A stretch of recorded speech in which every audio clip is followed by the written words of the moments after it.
Deus salva a quem Ele quer, por Jonathan Edwards. Uma compilação do sermão A Soberania de Deus na Salvação dos Homens. Logo, pois, compadece-se de quem quer e endurece a quem quer. Romanos capítulo 9, versículo 18. O apóstolo, no início deste capítulo, expressa sua grande preocupação e tristeza de coração pela nação dos judeus, que foram rejeitados por Deus. Isso o leva a observar a diferença que Deus fez por eleição entre alguns e outros dentre os judeus, e entre a maior parte daquele povo e os cristãos gentios. Ao falar isso, ele entra em uma discussão no ponto mais específico da soberania de Deus na eleição de alguns para a vida eterna e rejeição dos outros, que é encontrado em qualquer outra parte da Bíblia. Durante seu discurso, Paulo cita várias passagens do Antigo Testamento, confirmando e ilustrando esta doutrina. No versículo 9, ele nos remete ao que Deus disse a Abraão, mostrando a eleição de Isaque ao invés de Ismael. Porque a palavra da promessa é esta: por este tempo virei, e Sara terá um filho. Então, o que Deus disse a Rebeca, mostrando a sua eleição de Jacó ao invés de Esaú. O maior servirá ao menor. No verso 13, há uma passagem de Malaquias: amei a Jacó e odiei a Esaú. No verso 15, para o que Deus disse a Moisés: compadecer-me-ei de quem me compadecer, e terei misericórdia de quem eu tiver misericórdia. E o verso anterior do texto, para o que Deus diz a Faraó: porque diz a Escritura a Faraó, para isto mesmo te levantei, para em ti mostrar o meu poder, e para que o meu nome seja anunciado em toda a terra. Isso que o apóstolo diz no texto parece referir-se especialmente aos dois últimos trechos citados. O que Deus disse a Moisés no versículo 15 e o que ele disse a Faraó no versículo imediatamente anterior. Deus disse a Moisés: terei misericórdia de quem eu tiver misericórdia. A isso o apóstolo se refere na primeira parte do texto. E nós sabemos o quão frequentemente é dito que Deus endureceu o coração de Faraó. É a isso que o apóstolo parece ter se referido na última parte do texto. E endurece a quem quer. Podemos observar no texto, primeiro, o tratamento diferente de Deus para com os homens. Ele se compadece de alguns e endurece a outros. Quando Deus é mencionado aqui como endurecendo alguns dos filhos dos homens, não devemos entender que Deus, por alguma eficiência positiva, endurece o coração de qualquer homem. Não há ato positivo em Deus por meio do qual ele empregue seu poder para endurecer o coração. Supor tal coisa seria fazer de Deus o autor imediato do pecado. É dito que Deus endurece o coração dos homens de duas formas: através da retenção das poderosas influências do seu espírito, sem a qual o coração do homem permanecerá endurecido e endurecendo cada vez mais. Neste sentido, ele os endurece, isto é, não impede que os homens endureçam. E também a ordenar as coisas na sua providência, de modo que, por meio do abuso de sua própria corrupção, os homens tenham ocasiões para seu endurecimento. Assim, Deus envia sua palavra e ordenanças aos homens que, pelo seu abuso, provocam uma ocasião do seu próprio endurecimento. Por isso, o apóstolo disse que para alguns ele era um cheiro de morte para a morte, 2 Coríntios 2,16. Assim, Deus é representado enviando Isaías sobre esta incumbência, a saber, engordar o coração do povo e fazer-lhe pesados os ouvidos e fechar-lhes os olhos, para que ele não veja com seus olhos e não ouça com seus ouvidos, nem entenda com seu coração, nem se converta e seja sarado. Isaías 6:10. A pregação de Isaías era, em si mesma, de uma tendência contrária, ou seja, tendia a torná-los melhores. Porém, o fato do povo ter abusado da pregação de Isaías tornava esta uma ocasião de seu endurecimento. Como Deus é dito aqui endurecendo os homens, assim é dito que ele pôs um espírito de mentira na boca dos falsos profetas, 2 Crônicas 18:22. Ou seja, ele tolerou um espírito de mentira entrar neles. E assim, ele se diz ter ordenado Simei amaldiçoar Davi. 2 Samuel 16:10. Não que ele diretamente lhe ordenara, pois é contrário aos mandamentos de Deus. Deus proíbe expressamente amaldiçoar o governante do povo, Êxodo 22:28. Mas ele, naquele tempo, suportou a corrupção das obras de Simei e ordenou aquela ocasião agitada como uma manifestação do seu descontentamento contra Davi. Segundo, o fundamento de seu diferente tratamento para com a humanidade, a saber, sua soberana vontade e prazer. Terei misericórdia de quem eu tiver misericórdia.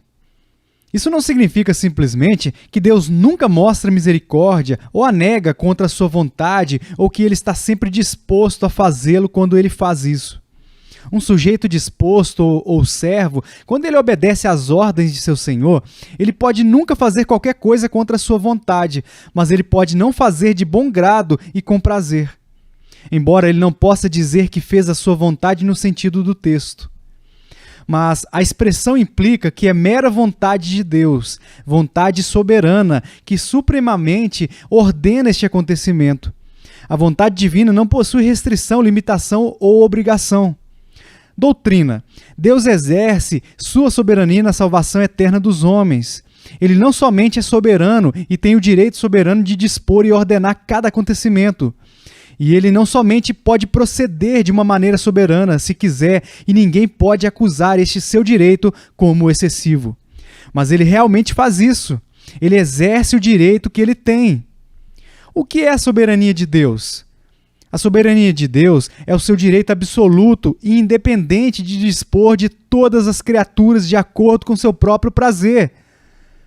Considerarei essa definição por suas partes. A vontade de Deus é chamada de o seu mero prazer. Primeiro, em oposição a qualquer restrição. Os homens podem fazer as coisas de forma voluntária e ainda pode haver um grau de restrição. De um homem pode ser dito fazer uma coisa voluntariamente, isto é, ele mesmo faz, considerando todas as coisas. Ele pode optar por fazê-la. No entanto, ele pode fazê-la por medo, e a coisa em si pode ser considerada cansativa para ele e dolorosamente contra a sua inclinação. Quando os homens fazem coisas assim, não pode ser dito que eles as fizeram de acordo com seu mero prazer. Segundo, em oposição a ela estar debaixo da vontade de outrem. Um servo pode cumprir as ordens de seu mestre e pode fazer isso por vontade própria e alegremente e pode deleitar-se em fazer a vontade do seu senhor. Mas quando ele faz isso, ele não faz de seu próprio mero prazer. Os santos fazem a vontade de Deus voluntariamente. Eles optam por fazê-la. Ela é sua comida e bebida. No entanto, eles não fazem isto por seu mero prazer e vontade arbitrária, porque a sua vontade está sob a direção de uma vontade superior. Terceiro, em oposição a qualquer obrigação própria. Um homem pode fazer muito voluntariamente, uma coisa que ele é obrigado a fazer, mas não pode ser dito que ele agiu a partir de sua própria mera vontade e prazer. Aquele que age a partir de seu próprio mero prazer está em plena liberdade, mas aquele que está sob qualquer obrigação propriamente dita não está em liberdade, mas está obrigado. Ora, a soberania de Deus supõe que ele tem o direito de dispor de todas as suas criaturas de acordo com seu mero prazer no sentido explicado. E o seu direito é absoluto e independente. Os homens podem ter o direito de dispor de algumas coisas de acordo com seu prazer. Entretanto, este direito não é absoluto e nem ilimitado. Os homens podem dizer que têm o direito de dispor de seus próprios bens como bem entenderem, mas o direito não é absoluto, antes possui limites e obrigações. Eles têm o direito de dispor de seus próprios bens como bem entenderem, desde que não façam isso de forma contrária à lei do Estado a que estão sujeitos, ou contrária à lei de Deus. O direito dos homens de dispor de suas coisas como querem não é absoluto, porque não é independente. Eles não possuem um direito independente, mas em algumas coisas dependem da comunidade a que pertencem para o direito que eles têm, e em tudo dependem de Deus. Eles recebem todo o direito que eles têm de qualquer coisa a partir de Deus. Mas a soberania de Deus implica que ele tem um direito absoluto, ilimitado e independente de dispor das suas criaturas como ele quiser. Deus realmente exerce a sua soberania na salvação dos homens. Mostrarei como Deus exerce esse direito em diferentes particularidades. Primeiro, ao chamar um povo ou nação e dar-lhes os meios da graça, e deixando outros sem estes. De acordo com a determinação divina, a salvação é oferecida em conexão com os meios de graça. Às vezes, Deus pode fazer uso de meios muito improváveis e conceder a salvação dos homens que estão sob muito grandes desvantagens. Mas ele não concede graça sem absolutamente nenhum meio. Antes, Deus exerce sua soberania ao conceder esses meios. Toda a humanidade está por natureza em circunstâncias semelhantes diante de Deus. No entanto, Deus distingue grandemente alguns dos outros pelos meios e vantagens que ele concede.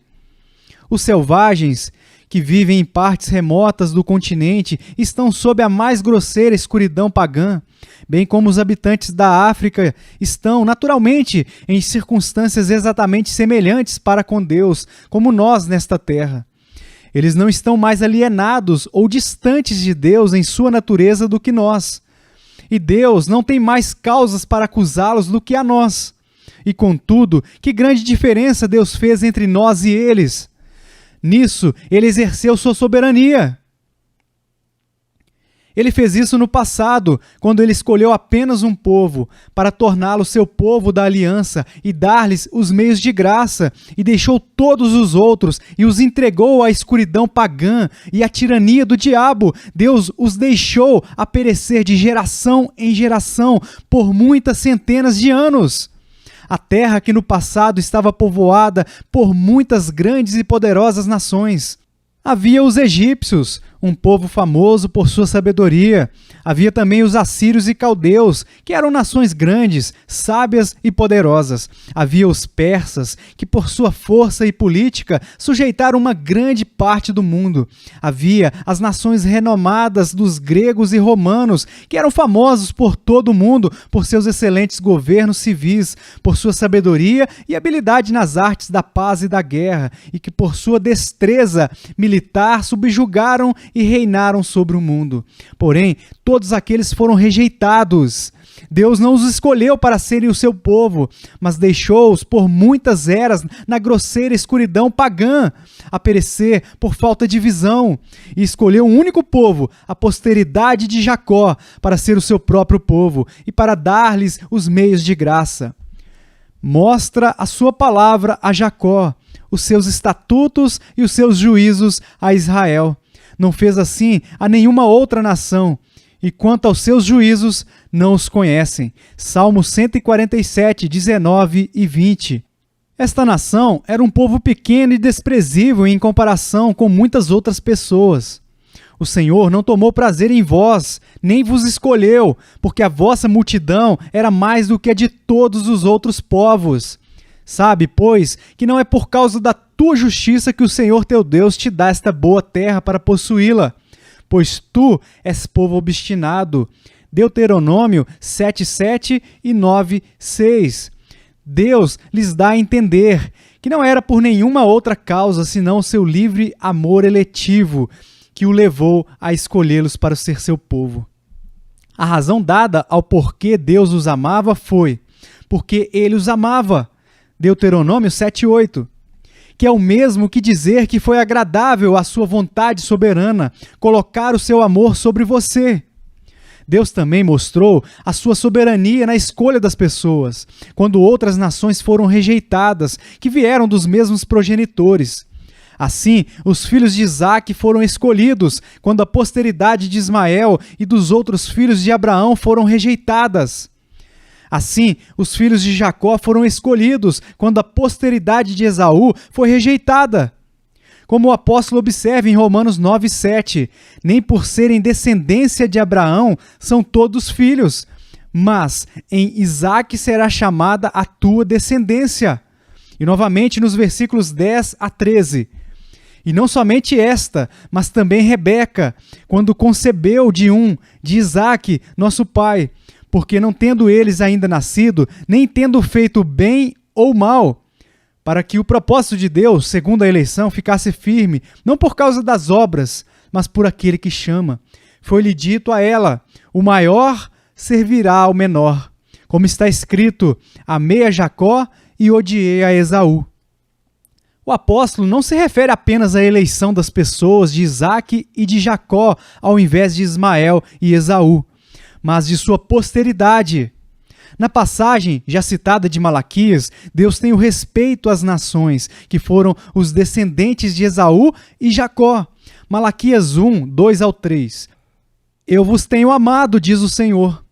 Mas vós dizeis: em que nos tens amado? Não era Esaú irmão de Jacó? Disse o Senhor: todavia amei a Jacó e odiei a Esaú, e fiz dos seus montes uma desolação, e dei a sua herança aos chacais do deserto. Deus mostrou a sua soberania quando Cristo veio, ao rejeitar os judeus e chamar os gentios. Deus rejeitou essa nação que eram os filhos de Abraão segundo a carne e que tinha sido seu povo peculiar por tantos séculos e que exclusivamente possuía o único Deus verdadeiro, e escolheu o pagão idólatra ao invés deles e os chamou para ser seu povo. Quando o Messias veio e nasceu de sua nação, e a quem tanto esperavam, ele foi rejeitado por eles. Ele veio para os seus, e os seus não o receberam. João 1:11. Quando a dispensação gloriosa do Evangelho veio, Deus passou pelos judeus e chamou aqueles que tinham sido pagãos para desfrutar dos privilégios do mesmo. Eles foram cortados para que os gentios fossem enxertados em seu lugar. Romanos 11:17. Agora é chamada amada a que não era amada. E mais são os filhos da mulher solitária do que os filhos da casada. Isaías 54:1. Os filhos naturais de Abraão são rejeitados, e Deus suscita das pedras filhos a Abraão. Essa nação, que foi tão honrada por Deus, tem sido agora, por muitas eras, rejeitada e permanece dispersa por todo o mundo, um monumento notável da vingança divina. E agora Deus distingue grandemente algumas nações dos gentios em relação a outras, e tudo de acordo com a sua vontade soberana. Segundo, Deus exerce sua soberania nas vantagens que ele concede a pessoas particulares. Todos precisam de salvação da mesma forma, e todos são, naturalmente, não merecedores dela.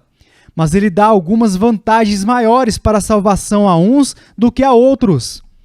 Para alguns, ele designa o seu lugar em famílias piedosas e religiosas, onde eles podem ser bem instruídos e educados, e têm pais religiosos para dedicar-lhes a Deus e fazer muitas orações por eles.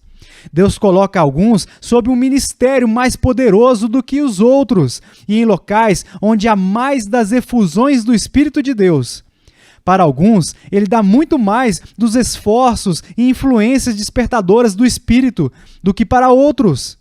Isso acontece de acordo com a sua mera vontade soberana.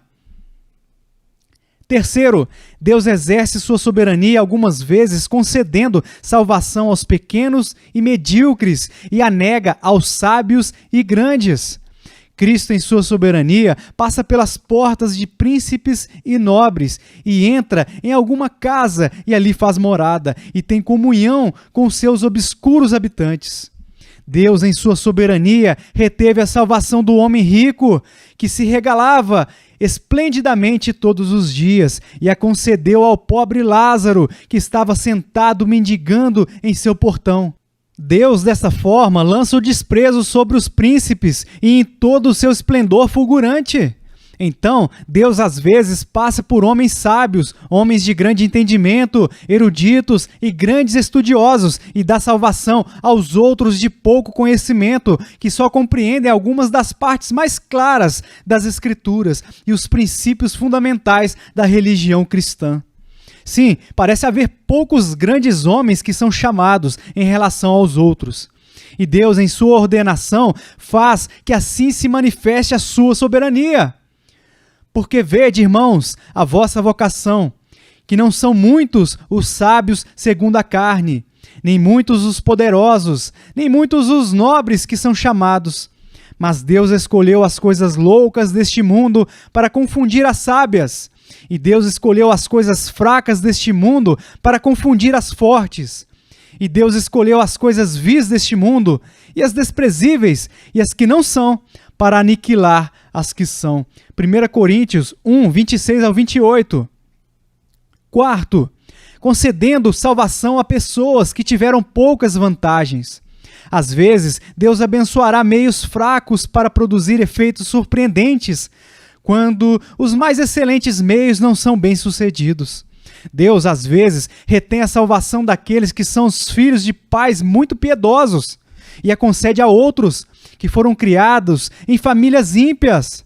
Assim, lemos de um bom Abias na família de Jeroboão e de um piedoso Ezequias, filho de ímpio Acás, e de um piedoso Josias, filho de um ímpio Amon. Mas, ao contrário, também lemos a respeito dos perversos Aminon e Absalão, filhos do santo Davi, e de um vil Manassés, filho de um bom Ezequias. Às vezes, alguns que tiveram meios eminentes de graça são rejeitados e deixados a perecer, e outros, sob muito menos vantagens, são salvos.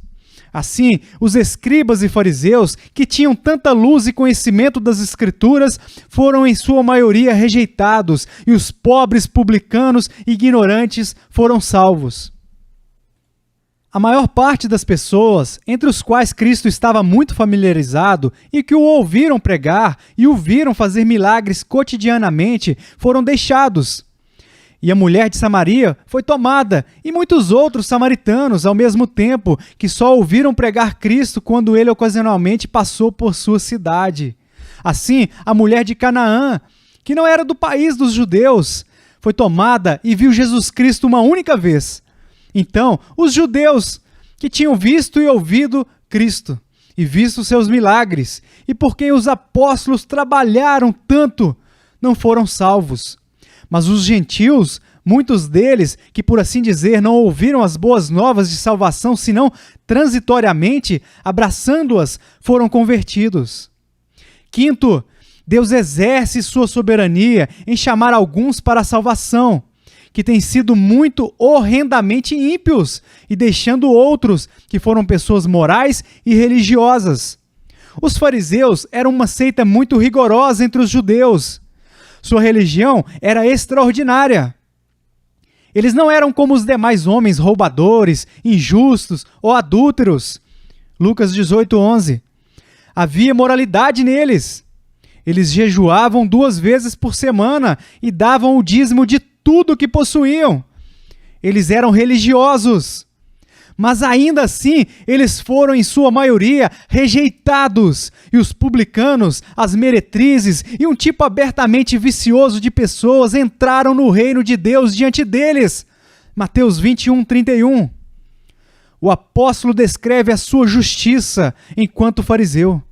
Segundo o zelo, perseguidor da igreja.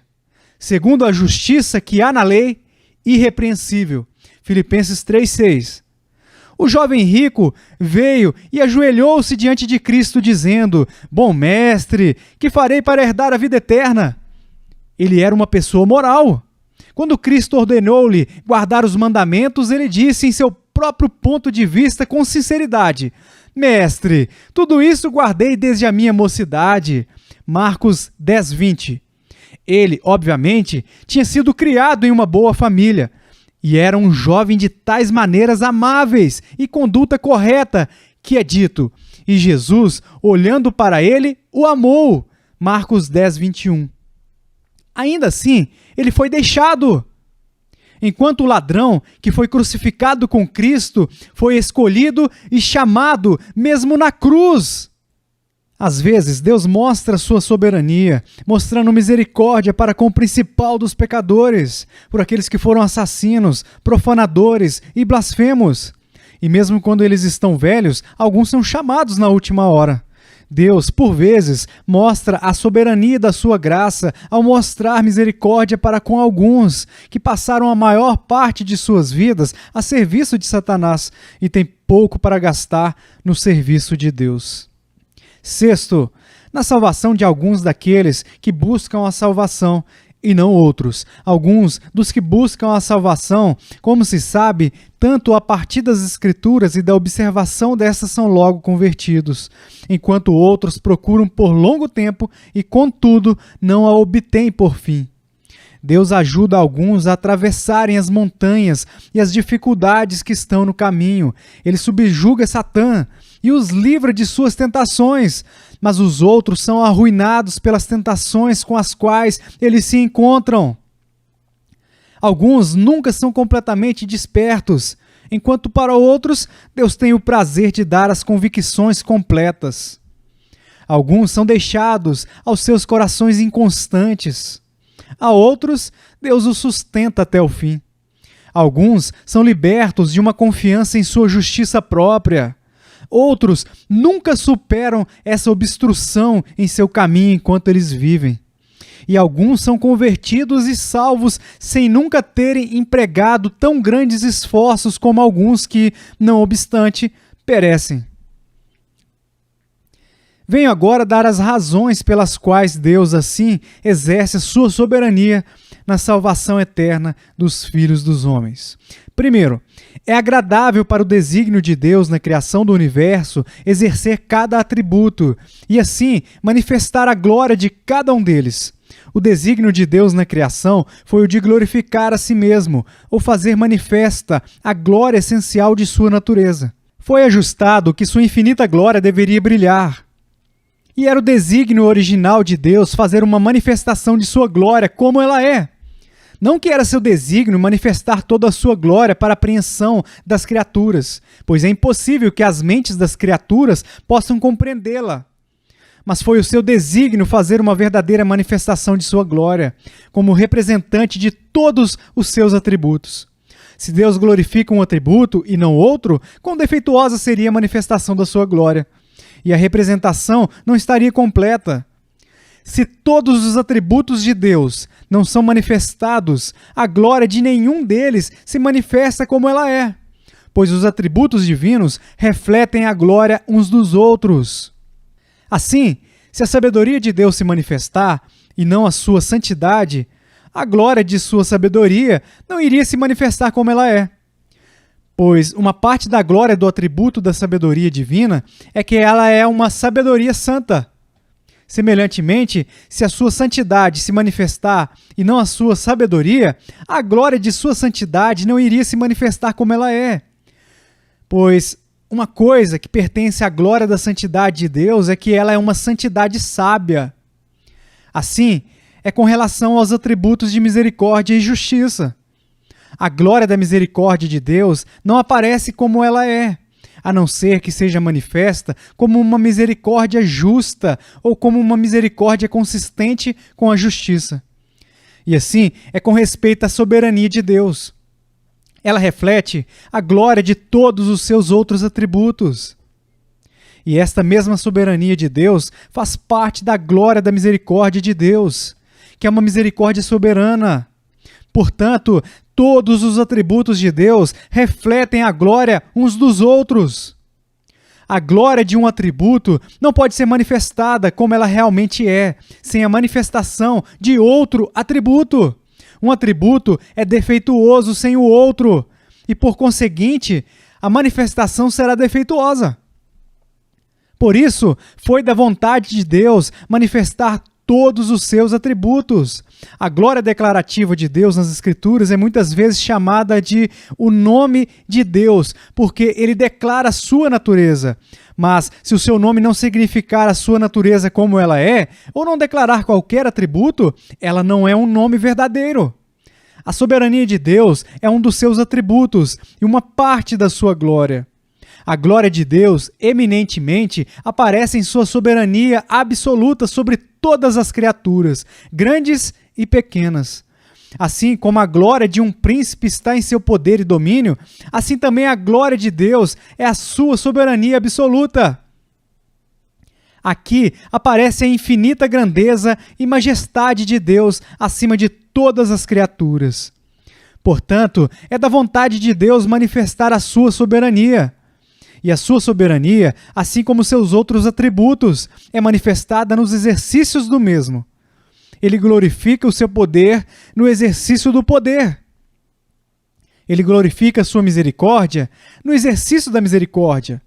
Da mesma forma, ele glorifica a sua soberania no exercício da soberania. 2. A mais excelente criatura está sob Deus, que é soberano. E quanto maior for a posição em que ela aparece, mais gloriosa é a sua soberania. A soberania de Deus, em seu ser soberano sobre os homens, é mais gloriosa do que o ser soberano sobre as criaturas inferiores. E a sua soberania sobre anjos é ainda mais gloriosa que a sua soberania sobre os homens.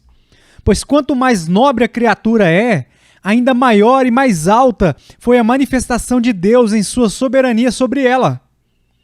É uma honra maior para um homem ter o domínio sobre outros homens do que sobre animais.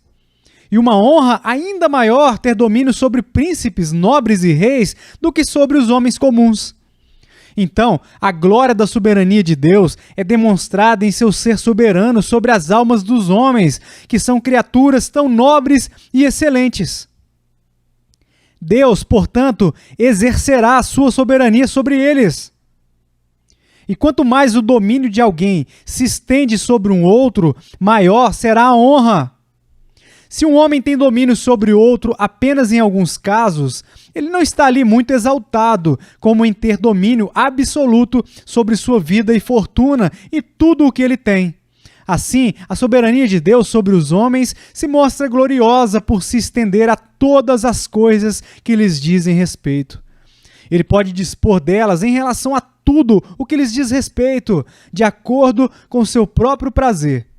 Sua soberania se mostra gloriosa no que abrange as suas questões mais importantes, até mesmo o estado eterno e condição das almas dos homens.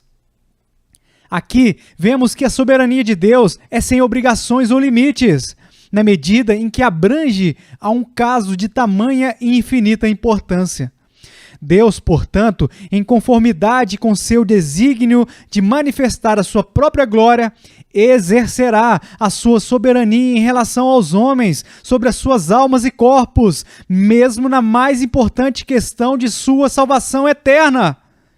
Ele tem misericórdia de quem quer ter misericórdia e endurece a quem quer. Aplicação. Primeiro, assim aprendemos que somos absolutamente dependentes de Deus nesta grande questão da salvação eterna de nossas almas. Somos dependentes não só da sua soberania para planejar uma maneira de realizá-la e de seu poder para efetuá-la, mas nós somos dependentes de sua mera vontade e prazer em fazer isto. Nós dependemos da vontade soberana de Deus para todas as coisas que pertencem a ela, desde a fundação até a pedra do pináculo.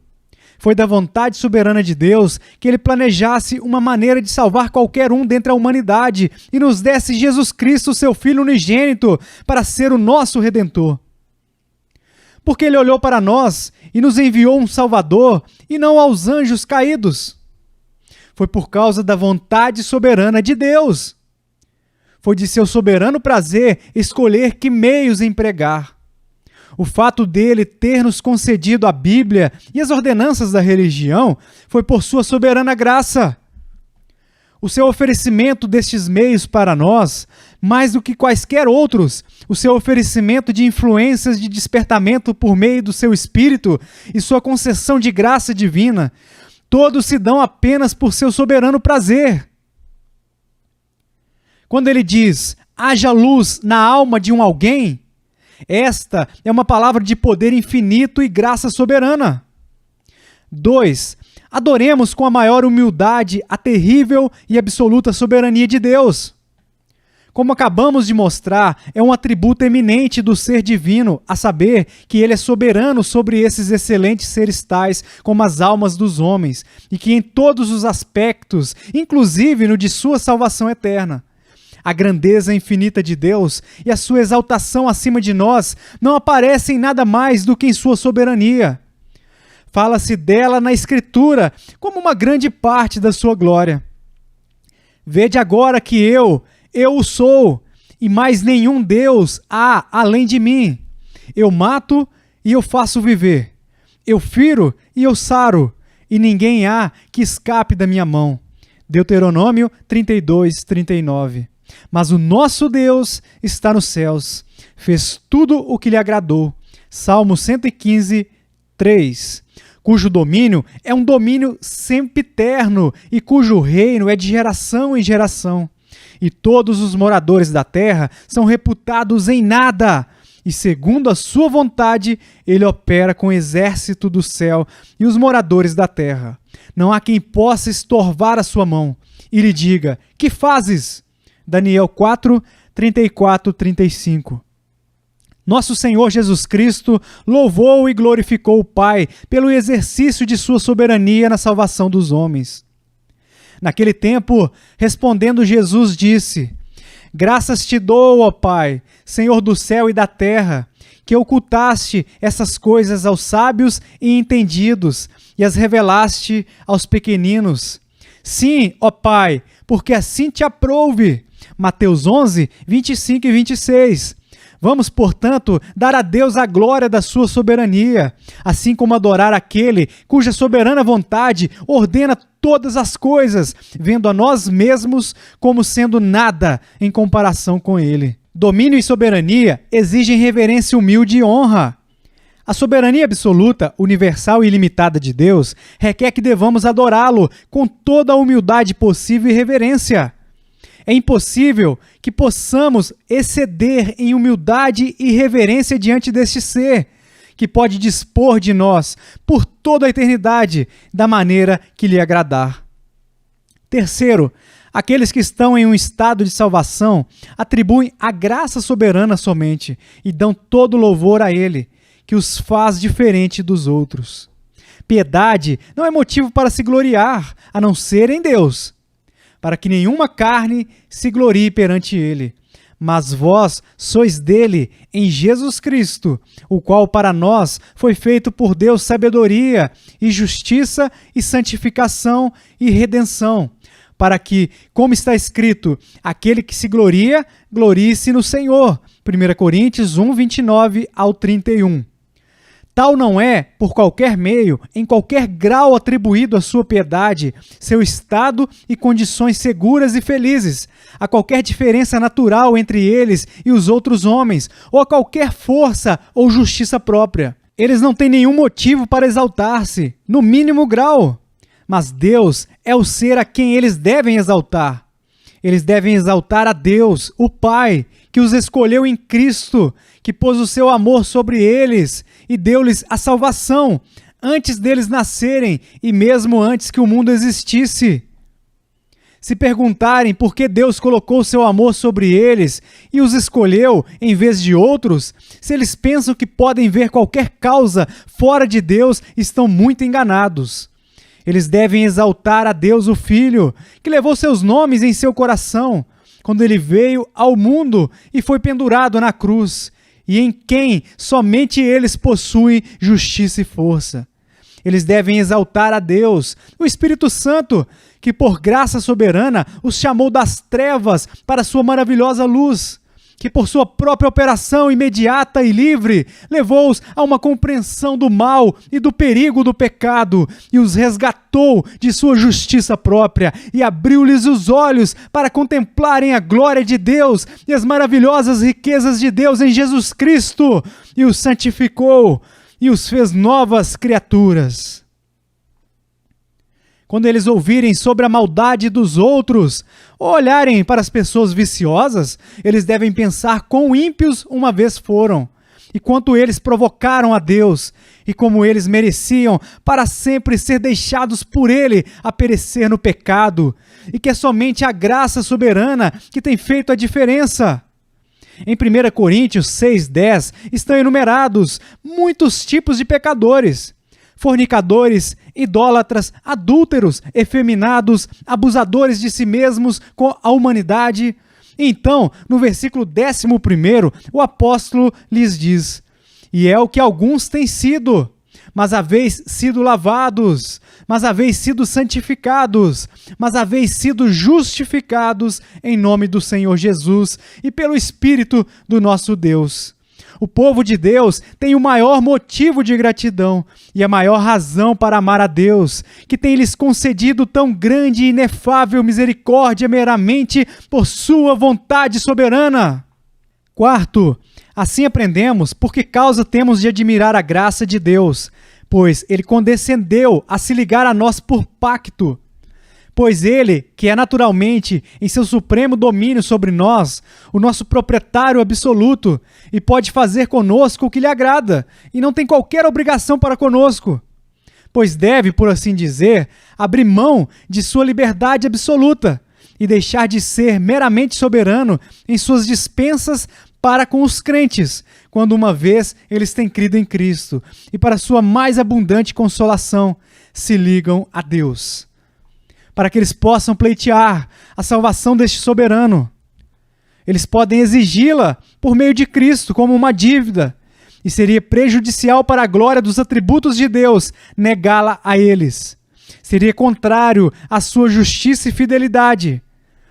Que condescendência maravilhosa é a de tal ser, ao assim tornar-se vinculado a nós, vermes do pó, para o nosso consolo. Ele se comprometeu por sua palavra e por sua promessa. Mas ele não ficou satisfeito. Mas para que possamos ter consolação ainda mais forte, ele obrigou a si mesmo por seu juramento.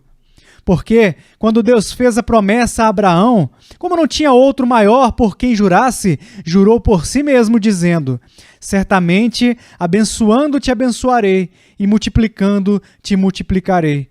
E assim, esperando com paciência, alcançou a promessa. Porque os homens certamente juram por alguém superior a eles, e o juramento para confirmação é para eles o fim de toda a contenda. Por isso, querendo Deus mostrar mais abundantemente a imutabilidade do seu conselho aos herdeiros da promessa, se interpôs com juramento, para que por duas coisas imutáveis, nas quais é impossível que Deus minta, tenhamos a firme consolação, nós, os que pomos o nosso refúgio em reter a esperança proposta, a qual temos como âncora da alma, segura e firme, e que penetra até o interior do véu, onde Jesus, nosso precursor, entrou por nós, feito eternamente sumo sacerdote, segundo a ordem de Melquisedeque. Hebreus 6, 13 ao 20. Vamos, portanto, nos esforçar para nos submetermos à soberania de Deus. Deus insiste que a sua soberania seja reconhecida por nós, mesmo neste grande assunto, um assunto que tão de perto e infinitamente nos interessa, como a nossa própria salvação eterna. Esta é a pedra de tropeço na qual milhares caem e perecem. E se continuarmos discutindo com Deus sobre a sua soberania, isto será nossa ruína eterna. É absolutamente necessário que nós venhamos a nos submeter a Deus, como nosso soberano absoluto, e o soberano sobre as nossas almas, como alguém que pode ter misericórdia de quem quer ter misericórdia e endurecer a quem ele quiser. Quinto e por último, podemos fazer uso dessa doutrina para proteger aqueles que buscam a salvação de dois extremos opostos: presunção e desânimo. Não presuma sobre a misericórdia de Deus para deste modo incentivar a si mesmo a continuar no pecado. Muitos ouvem que a misericórdia de Deus é infinita e, portanto, acham que se eles demorarem a procurar a salvação no presente, poderão buscá-la futuramente, pois assim Deus concederá sua graça a eles. Mas considero que, embora a graça de Deus seja suficiente, contudo, ele é soberano e agirá por seu próprio prazer se ele irá salvar ou não. Se você adiar a salvação até daqui por diante, a salvação não estará em seu poder. E se você deverá obtê-la ou não, será como um Deus soberano se agradar. Vendo, pois, que neste caso você está tão absolutamente dependente de Deus, é melhor seguir sua direção na busca. Isto é, ouvir a sua voz hoje. Hoje, se ouvirdes a sua voz, não endureçais seu coração. Cuidado também com o desânimo. Acautele-se dos pensamentos de desespero, porque você é um grande pecador, porque você tem continuado por tanto tempo no pecado, tem se desviado e resistido ao Espírito Santo. Lembre-se disto, que seja qual for o seu caso, e você, um tão grande pecador, se você não tiver cometido pecado contra o Espírito Santo, Deus pode conceder misericórdia a você sem o menor prejuízo para a honra da sua santidade que você tem ofendido, ou a honra de sua majestade que você tem insultado, ou a sua justiça que você tem feito o seu inimigo, ou de sua verdade, ou de qualquer um dos seus atributos. Seja você o que puder, pecador, Deus pode, se Ele quiser, glorificar grandemente a si mesmo na sua salvação.